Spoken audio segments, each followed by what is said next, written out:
சென்னையில் ஒருத்தருக்கு அவரோட பேங்க்லேருந்து ஒரு மெயில் வந்தது. நீங்கள் வந்து உங்கள் கிரெடிட் கார்டுக்கு பெனால்ட்டி கட்டணும்னு சொல்லிட்டு.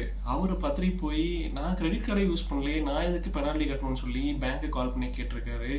அதுக்கு அவங்க சொல்லியிருக்காங்க, நீங்கள் இயர்லி ஆனுவல் ஃபீஸ் கட்டலை, நீங்கள் வந்து ஆனால் கிரெடிட் கார்டு யூஸ் பண்ணனாலும் இயர்லி ஆனுவல் ஃபீஸ் கட்டணும், அதனால தான் இந்த பெனால்ட்டின்னு சொல்லியிருக்காங்க. உங்ககிட்ட அன்யூஸ்ட் கிரெடிட் கார்டு இருந்துச்சுன்னா அதை உடனே சரண்டர் பண்ணிடுங்க.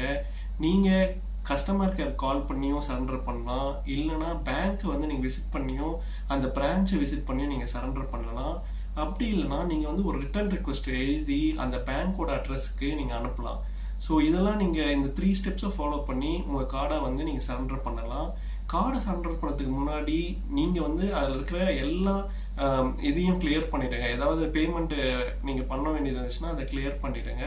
அப்படி கிளியர் பண்ணிவிட்டு நீங்கள் வந்து உங்கள் கார்டை சரண்டர் பண்ணிடுங்க. சரண்டர் பண்ணதுக்கு அப்புறமா அந்த கார்டை வந்து நம்ம டிஸ்போஸ் பண்ணணும் ப்ராப்பராக. ஸோ அதையும் ப்ராப்பராக டிஸ்போஸ் பண்ணிடுங்க. இந்த மாதிரி கண்டென்ட்ஸ் நீங்கள் பார்க்கணுன்னா எங்கள் சேனலுக்கு லைக் பண்ணுங்கள், ஷேர் பண்ணுங்கள், சப்ஸ்கிரைப் பண்ணுங்கள். தேங்க்யூ.